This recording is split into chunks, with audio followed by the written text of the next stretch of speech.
Hello friends, સામાજિક વિજ્ઞાન ધોરણ 10 પાઠ 17મો આર્થિક સમસ્યાઓ અને પડકારો, ગરીબી અને બેરોજગારી.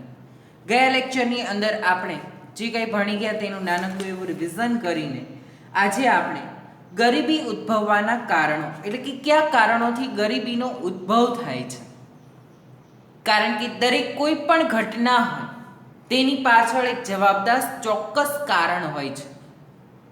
ભારતની અંદર જ ગરીબી વધારે જોવા મળે છે એવું તો નથી. વિશ્વના ઘણા દેશોમાં આ પ્રકારની ગરીબી છે તે જોવા મળે છે અને આ ગરીબી પાછળ દરેક રાષ્ટ્રમાં જુદા જુદા કારણ હોય છે. ભારતમાં લાગુ પડતા કારણો છે તેનો આપણે છે એ અભ્યાસ કરીશું. પહેલાં છે એ રિવિઝન કરી લઈએ. તો સૌથી પહેલાં આપણે જોયું હતું ગરીબી એટલે શું. તો ગરીબીની વ્યાખ્યા છે તે જોઈ હતી કે જેમને કપડાં અને રહેઠાણ જેવી જીવનની મૂળભૂત જરૂરિયાતો તેમજ શિક્ષણ અને તબીબી સારવાર જેવી સેવાઓ પૂરતા પ્રમાણમાં મળતી નથી, ત્યારે સમાજની એ સ્થિતિને ગરીબી કહે છે અને આ સ્થિતિ સાથે સંકળાયેલ વ્યક્તિ છે તે ગરીબ ગણાય છે. ગરીબીના લક્ષણો કે કોને ગરીબ કહેવામાં આવે છે, તેમાં કઈ લાક્ષણિકતાઓ જોવા મળે છે ગરીબ વ્યક્તિની અંદર. તો જે લોકોને 2 ટંકનું પૂરતું ભોજન મળતું ન હોય, જેમને રહેવા માટે પૂરતા પ્રમાણમાં મોકળાશવાળી જગ્યા મળતી ન હોય, જેમને ગંદા વિસ્વાટમાં રહેવું પડતું હોય, જેમની આવક નિર્ધારિત અપેક્ષિત આવકથી પણ ઓછી હોય, જેમને પોષણયુક્ત આહાર મળતો ન હોય, જેઓ શારીરિક રીતે અશક્ત હોય, જેમનું આયુષ્ય રાષ્ટ્રીય સરેરાશ આયુષ્યથી ઓછું હોય, જેઓ નિરક્ષર હોય, જેઓ સતત અનેક નાના મોટા રોગોથી પીડાતા હોય અને જેમના બાળકોને ભણવાની ઉંમરે મજૂરી કરવી પડતી હોય, જેમના બાળકોનું મૃત્યુ પ્રમાણ ઊંચું હોય, સામાન્ય રીતે આ બધા જ લક્ષણો ધરાવતા વ્યક્તિને ગરીબી રેખા નીચે જીવતા લોકોમાં ગણવામાં સમાવેશ કરવામાં આવે છે. તેની ચર્ચા પણ આપણે કરી ચૂક્યા છીએ. ગરીબી રેખા એટલે શું? પુવર્ટી લાઈન. ગરીબી રેખા એટલે શું અને તેનું માપન કઈ રીતે કરવામાં આવે છે તે પણ આપણે ગયા લેક્ચરની અંદર તે ખ્યાલ પણ સમજ્યા હતા. તો ગરીબી રેખાનો ખ્યાલ સર્વપ્રથમ WHO વર્લ્ડ હેલ્થ ઓર્ગેનાઇઝેશન વિશ્વ આરોગ્ય સંસ્થા દ્વારા છે તે આપવામાં આવેલી હતી. ના નિયામક બ્યોર્ડ એરોએ રજૂ કર્યો. તો ગરીબી રેખાનો ખ્યાલ કોણે રજૂ કરેલો છે? જો સંસ્થા પૂછાય તો વર્લ્ડ હેલ્થ ઓર્ગેનાઇઝેશન, અને નામ નિયામક કોણે રજૂ કર્યો હતો? તો બ્યોર્ડ એરોએ રજૂ કર્યો હતો. તે કોણ છે? તો વર્લ્ડ હેલ્થ ઓર્ગેનાઇઝેશનના નિયામક. તેમણે ગરીબી રેખાનો ખ્યાલ રજૂ કર્યો હતો.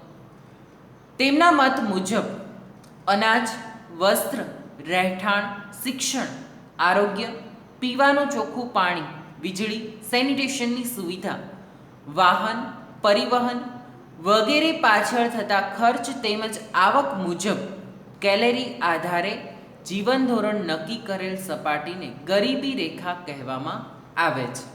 બરાબર છે કે આટલે અનાજ, વસ્ત્ર, શિક્ષણ, આરોગ્ય, પીવાનું ચોખ્ખું પાણી, વીજળી, સેનિટેશનની સુવિધા, વાહન, પરિવહન આ બધી જ સુવિધા પાછળ ચોક્કસ ખર્ચ થવો જોઈએ અને તેના માટે જીવન ધોરણ નક્કી કરવામાં આવેલું છે. તેનાથી સારું જીવન જીવતા હોય તો તે લોકો ગરીબી રેખાથી ઉપર છે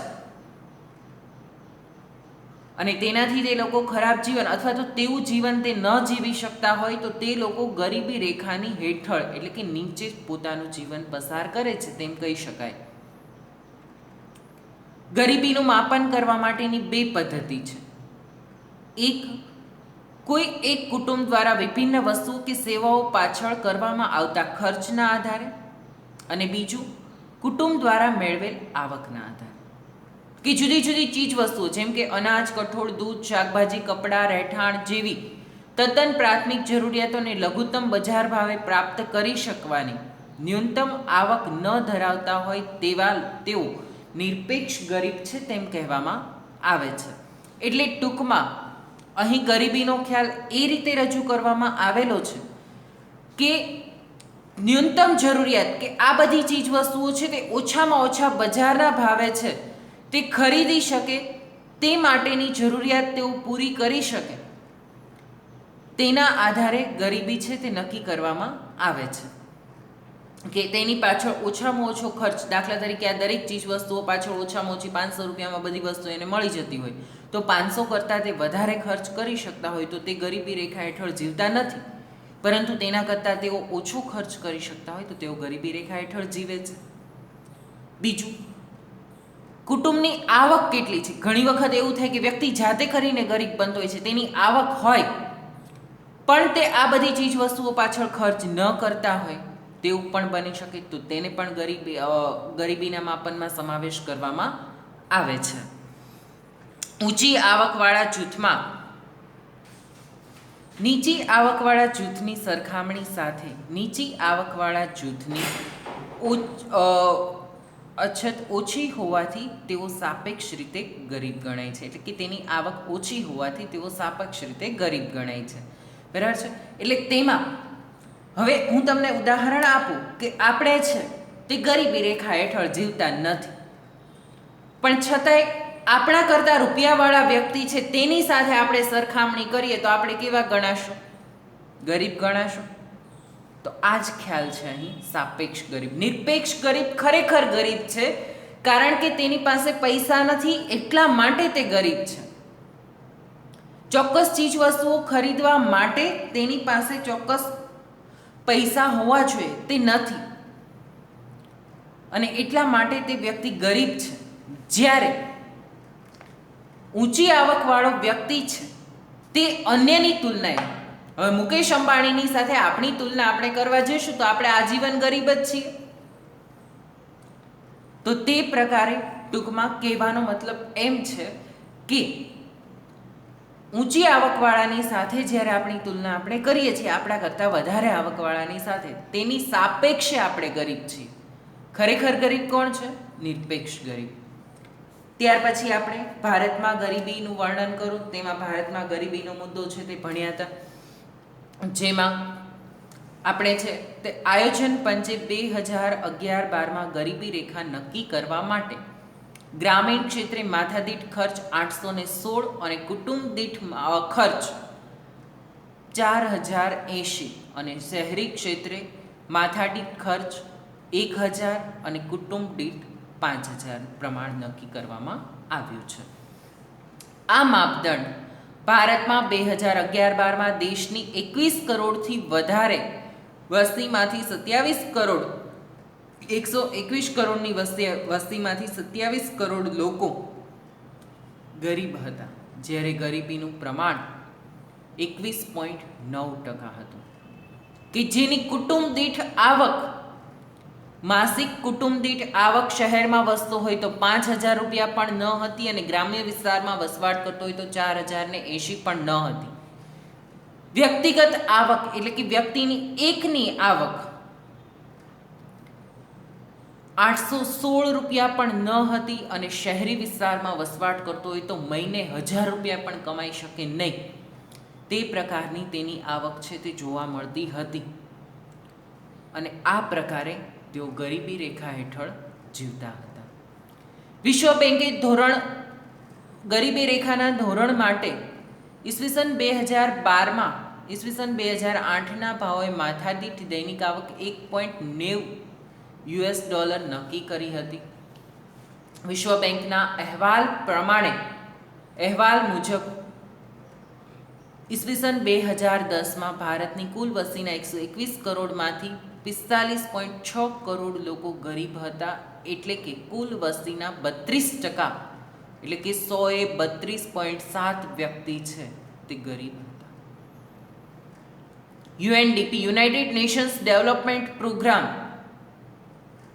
2015ના રિપોર્ટ મુજબ ભારતમાં ગરીબીનું પ્રમાણ કુલ વસ્તીના 21.92% હતું, જે તેમાં ગ્રામીણ ક્ષેત્રે વસ્તીનું પ્રમાણ 25.7 અને શહેરી ક્ષેત્રે ગરીબીનું પ્રમાણ 13.7 હતું. એટલે કે દેશના 26.93 કરોડ ગરીબોમાંથી ગ્રામીણ ક્ષેત્રે 21.65 કરોડ અને શહેરી ક્ષેત્રે 5.28 કરોડ લોકો ગરીબી રેખા નીચે જીવતા હતા. ભારતમાં ગરીબીના પ્રમાણમાં આંતરરાજ્ય અસમાનતા પ્રવર્તે છે, એટલે કે જુદા જુદા રાજ્યો વચ્ચે પણ અસમાનતા જોવા મળે છે. ભારતમાં ગરીબાઈનું સૌથી ઊંચું પ્રમાણ છત્તીસગઢમાં છે 36.93%, અને સૌથી નીચું પ્રમાણ ગોવા રાજ્યમાં છે 5.9%.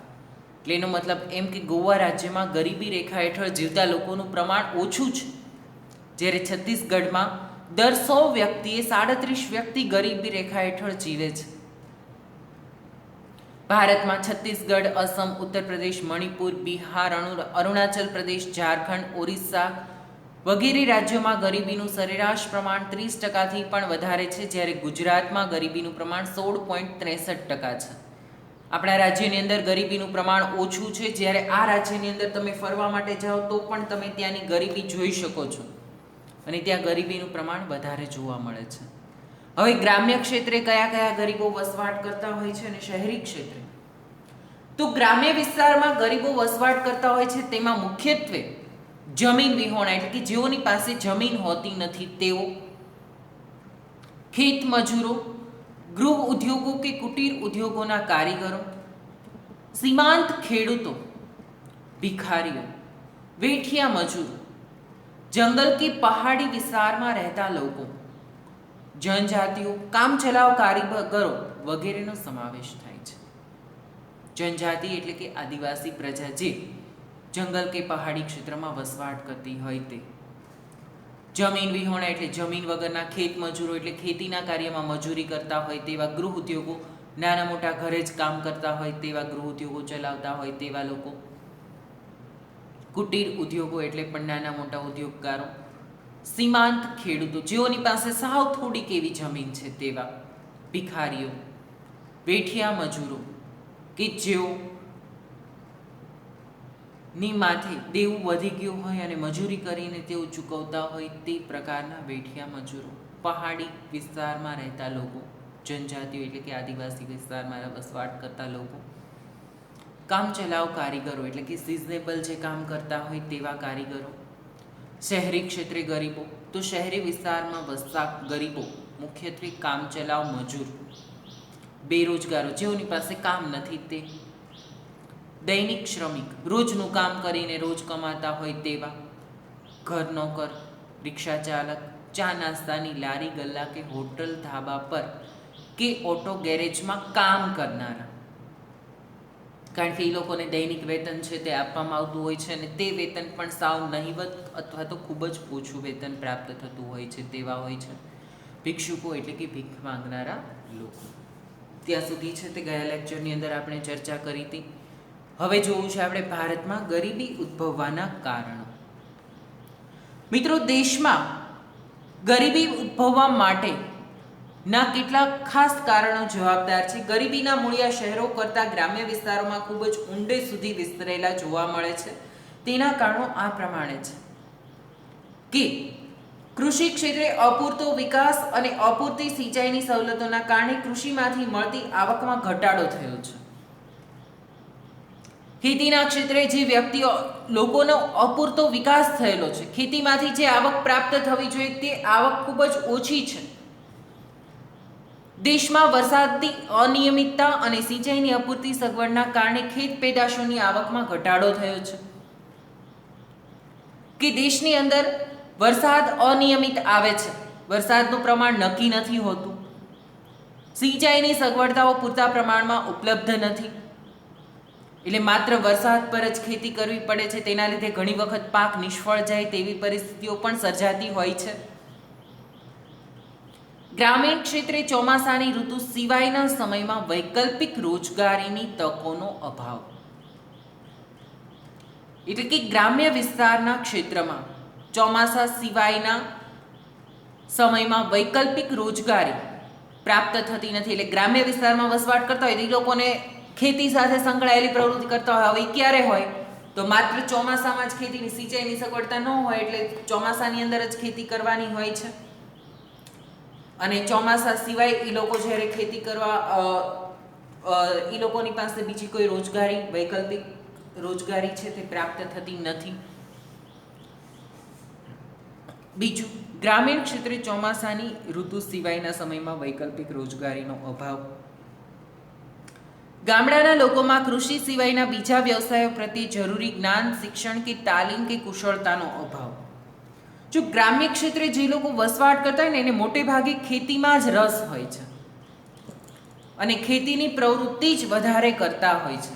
હવે ખેતી સિવાયની અન્ય પ્રવૃત્તિમાં એ લોકોની પાસે જ્ઞાન નથી, શિક્ષણ નથી અને તાલીમ પણ એને મેળવેલી નથી. એના લીધે ખેતી સિવાય તે બીજી કોઈ પ્રવૃત્તિ કરી શકતા નથી અને કૃષિની પ્રવૃત્તિ પાછળ તે લોકોને એટલી રોજગારી છે તે પ્રાપ્ત થતી નથી.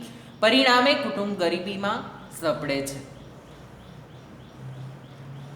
જ્ઞાતિ પ્રથા તેમજ પરંપરાગત રૂઢિઓ અને રિવાજો પાછળ ગજા ઉપરાંત ખર્ચ કરવાથી લોકો દેવાદાર બને છે અને આમ બિન ઉત્પાદકીય ખર્ચ કરવાથી વ્યક્તિ ગરીબ જ રહે છે. આપણા દેશની અંદર આજે પણ જ્ઞાતિ વ્યવસ્થા જોવા મળે છે. લોકો છે તે રીત રિવાજો રૂઢિઓ પાછળ, જૂની પરંપરાગત રીત રિવાજો અને રૂઢિ પાછળ બિનજરૂરી ખર્ચ કરતા હોય છે. પોતાની તેવડ કરતાં ગજા બહારને એટલે કે પોતાની પાસે આવક કરતાં પણ તેઓ વધારે ખર્ચ કરી નાખે છે અને આવક કરતાં વધારે ખર્ચ કરવાને લીધે વ્યક્તિ દેવાદાર બને છે. આમ બિન ઉત્પાદકીય ખર્ચ કરવાથી વ્યક્તિ ગરીબ જ રહેવાનો છે. કે એક તો કોઈ પણ વ્યક્તિ દાખલા તરીકે મૃત્યુ પામે છે તો તેની પાછળ ગામ આખાને જમાડવામાં આવે છે. હવે એક તો ઘણી વખત એવું થાય કુટુંબમાં કમાનાર વ્યક્તિ જ મૃત્યુ પામ્યા હોય અને તેની પાછળ હવે ગામમાં બધા લોકો આ કામ કરે છે એટલે આપણે પણ જમાડવા પડે અને એવી રીતે કરીને તેની પાછળ બધાને જમાડવામાં આવે તો તે મોટો ખર્ચ છે તે કરવામાં આવતો હોય છે અને તેના લીધે વ્યક્તિ છે તે ગરીબ બનતા જતા હોય છે. આ ઉપરાંત ગામડાના લોકો છે તેમાં લગ્ન પ્રસંગે કે કોઈ પણ સામાજિક ધાર્મિક પ્રસંગોમાં ખૂબ જ મોટા મોટા આર્થિક ખર્ચાઓ કરે છે અને સતત દેવાદાર રહે છે અને એના કારણે ગરીબ બનતો જાય છે.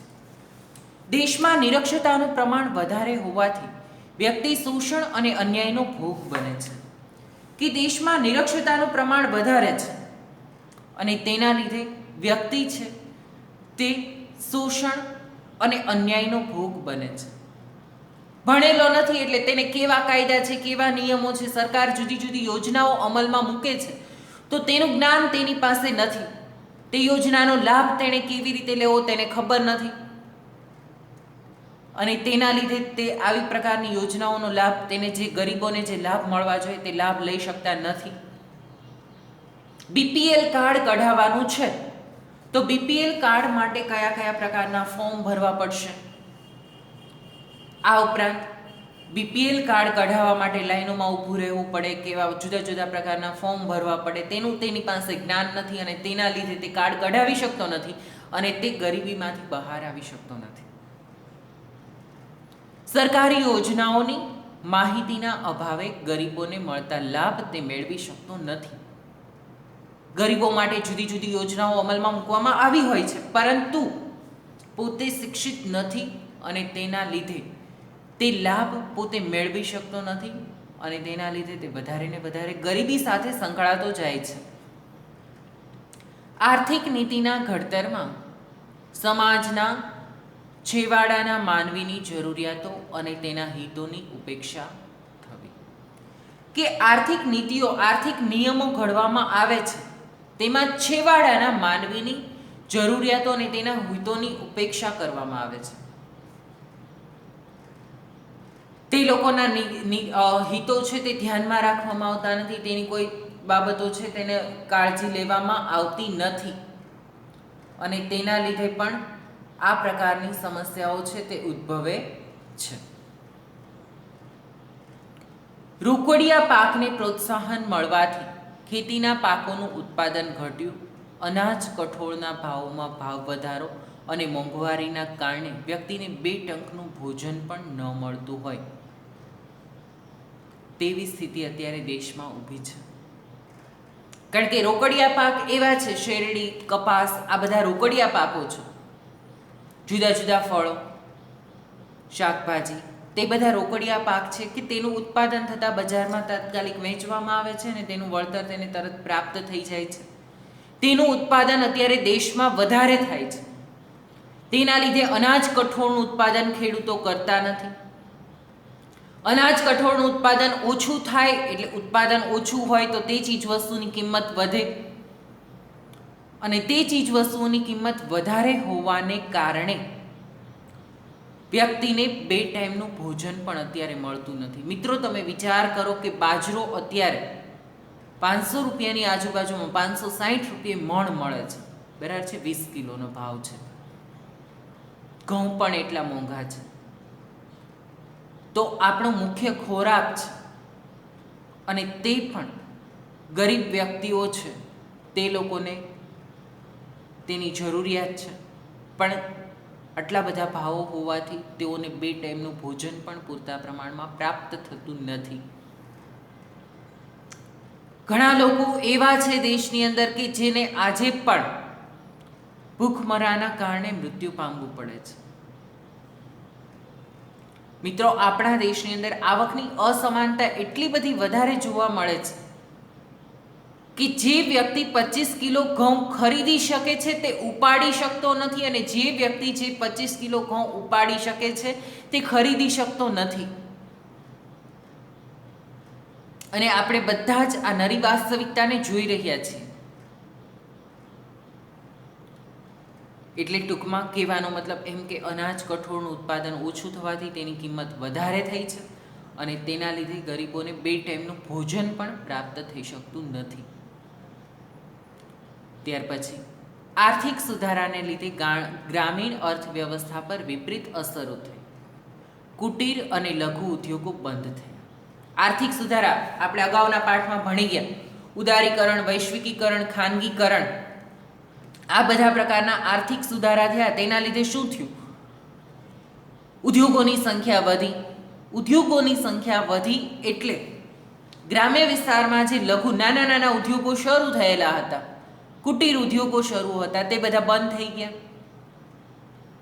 કારણ કે મોટા ઉદ્યોગોના પ્રમાણમાં નાના ઉદ્યોગોની ચીજ વસ્તુઓ છે તે બજારમાં ઓછી વેચાય છે.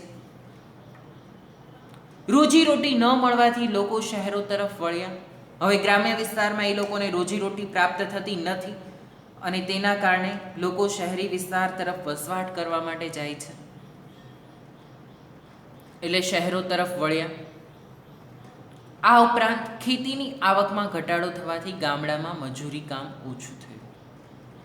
ખેતીની આવક છે તે ઘટી, અને તેના લીધે ગામડામાં લોકોને જે ખેતીમાં મજૂરી કામ મળી જતું હતું તે મજૂરી કામ મળતું ઓછું થયું.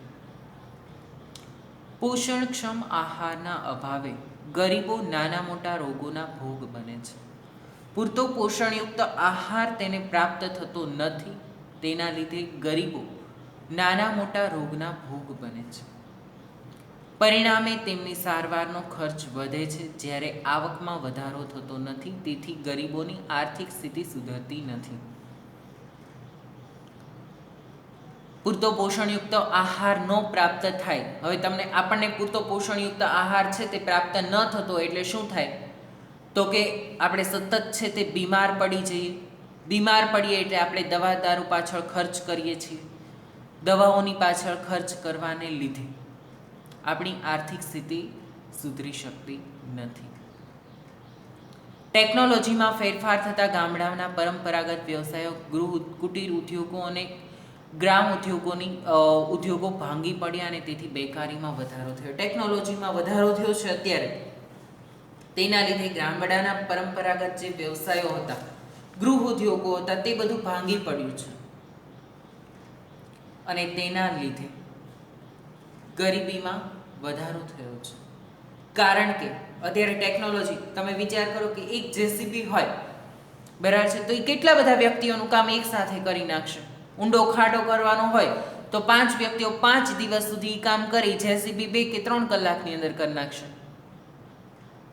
તો જે 5 દિવસ સુધી 5 વ્યક્તિને જે રોજગારી મળવાની હતી તે એક વ્યક્તિને મળશે, માત્ર જેસીબી સંચાલક છે તેને. તો આ રીતે લોકોને રોજગારી છે તે ઘટી છે ટેકનોલોજીમાં વધારો થવાને કારણે. કારણ કે યંત્રોનો ઉપયોગ છે, યાંત્રિકીકરણ થયું છે, યંત્રોનો ઉપયોગ વધારે કરવામાં આવે છે, અને વધારે પડતા યંત્રોના ઉપયોગના કારણે આ પરિસ્થિતિ સર્જાયેલી છે. બીજું, દેશમાં વસ્તી વધારાનો દર વધ્યો જ્યારે મૃત્યુદર ઘટ્યો અને લોકોના સરેરાશ આયુષ્યમાં વધારો થયો. કે દેશમાં વસ્તી વધારાનો દર વધ્યો છે અને મૃત્યુદરનું પ્રમાણ ઘટ્યું છે, લોકોનું સરેરાશ આયુષ્ય વધ્યું છે. પરિણામે સમાજમાં શ્રમની માંગ કરતાં કામ કરનારાઓની માંગમાં વધારો થયો નથી, જેથી બેકારી વધી. એટલે કે વસ્તી વધી, તેની સામે યંત્રોનું પ્રમાણ વધ્યું, એટલે કામ કરી શકે તેવા લોકોનું પ્રમાણ વધારે છે. કામ કરી શકે તેવા લોકોનું પ્રમાણ વધારે છે, પણ તેની સામે કામ પ્રાપ્ત થતું નથી અને તેના લીધે ગરીબીમાં વધારો થયો છે. લોકોને રોજગારી પ્રાપ્ત થતી નથી. રોજગારીની તકો પૂરતા પ્રમાણમાં ન સર્જાવાને કારણે પણ ગરીબી, બેકારી વધી છે. છેલ્લો ટોપિક છે જીવન જરૂરી વસ્તુઓની માંગ સામે પુરવઠો ઘટતા ભાવો વધ્યા. જીવન જરૂરી જે ચીજ વસ્તુઓ છે તેની માંગ વધારે છે, પુરવઠો એટલે કે બજારમાં ઉપલબ્ધ ચીજ વસ્તુઓ ઓછી છે. એટલે શું થાય કે 10 વસ્તુ છે અને 20 લોકો ખરીદવા વાળા છે, એટલે 10 વસ્તુના ભાવ જે 100 રૂપિયા હતા, હું એમ કહું 150 રૂપિયા મારે દેવાની છે, તમારે લેવી હોય તો લ્યો, ન લેવી હોય તો કાંઈ નહીં. એટલે એનો ભાવ છે એ કેવો થઈ જાય, આપોઆપ વધી જાય. કારણ કે 20માંથી 10 તો એવા નીકળવાના જ છે કે જે 100 રૂપિયાની વસ્તુના 150 રૂપિયા આપી દેશે.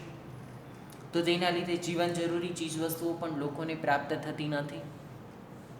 પરિણામે લોકોનું જીવન ધોરણ નીચું ગયું છે. કે પૂરતું સુવિધાયુક્ત ખોરાક, પોશાક, રહેઠાણ પ્રાપ્ત થવું જોઈએ તે પ્રાપ્ત થઈ શકતું નથી અને આવા કારણોસર લોકોનું જીવન ધોરણ નીચું ગયું છે અને અંતે દેશમાં ગરીબીનું પ્રમાણ વધ્યું છે. અને છેલ્લે દેશમાં આ બધા કારણોસર ગરીબીનું પ્રમાણ વધ્યું છે. જો કોઈ ચોક્કસ વિસ્તારમાં એક જ કારણ જવાબદાર ન હોય, જુદા જુદા અનેક કારણો ભેગા થઈને આ રીતે ગરીબીનું પ્રમાણ છે એ આપણા દેશની અંદર વધ્યું છે. આ ગરીબી નિવારણ માટે કેટલીક વ્યૂહરચનાઓ ઘડવામાં આવેલી છે. એટલે કે સરકાર દ્વારા ગરીબી નિવારણની વ્યૂહરચના છે તે કરવામાં આવેલી છે. તેના વિશેની ચર્ચા છે તે આપણે નેક્સ્ટ લેક્ચરની અંદર કરશું. આજનો લેક્ચર અહીંયા સુધી રાખીએ છીએ, કારણ કે આજના લેક્ચરની અંદર આપણે રિવિઝન છે તે કર્યું અને સાથે સાથે જ આ ભણ્યા છીએ. આજના લેક્ચરનું તમારું હોમવર્ક છે તેની અંદર તમારે ગરીબી ઉદ્ભવવાના કારણો, આ દરેક કારણો છે તેની વિગતવાર ચર્ચા છે તે કરવાની છે. તમારા પુસ્તકની અંદર પણ આ બધા જ કારણો આપેલા છે. મુદ્દાસર 4 માર્ક્સના પ્રશ્નમાં આ પ્રશ્ન પૂછાઈ શકે કે ગરીબી ઉદ્ભવવાના કારણો જણાવો. બરાબર છે?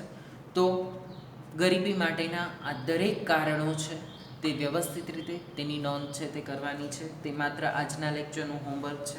નેક્સ્ટ લેક્ચરની અંદર આપણે ગરીબી નિવારણની વ્યૂહરચનાઓ છે તેના વિશેની વિગતવાર ચર્ચા કરીશું. ત્યાં સુધી રાખીએ છીએ. Thank you.